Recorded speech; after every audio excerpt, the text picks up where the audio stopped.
for our example or exercise number 2, we have 9 and power x equals 27.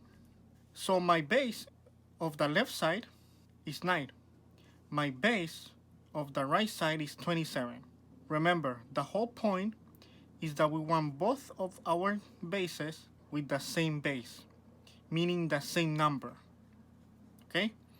So again, so notice 9 and the number 27 are factors of each other, right? So let's do the prime factorization of both numbers. Okay? So for example, for 9, it's very straightforward. We could multiply it as 3 times 3, right? So 9, we could rewrite it as 3 power 2.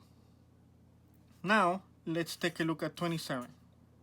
27, as you might know, is 9 multiplied by 3. But notice here, 9, we could also multiply it as 3 times 3. Bring down that 3 from the previous step. So now 27 is equal to 3 to the power of 3. Okay, because we have 3 times 3 times 3 that give us 27. So now let's take a look at how we could rewrite the 9 and the 27 with some exponent. Okay, so for example 9, we could rewrite 9 as 3 to the power of 2. But notice, we have an extra exponent here. So let's put it outside, like that. So this x doesn't change for now. Equals the 27. And the 27 we said that is 3 to the power of 3. Now notice, let's get rid of this parenthesis right here. Remember that when we have exponent, parenthesis exponent, we multiply both exponents. So 2 times x, we will end it up with 2x.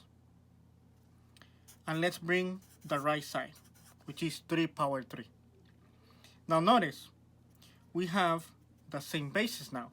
3 here and 3 there. So they equal to each other. That means that our exponent, according to the rule of exponents, they also gonna be equal to each other. Therefore, we're gonna have 2x equals 3. The exponent from the left side equals the exponent from the right side.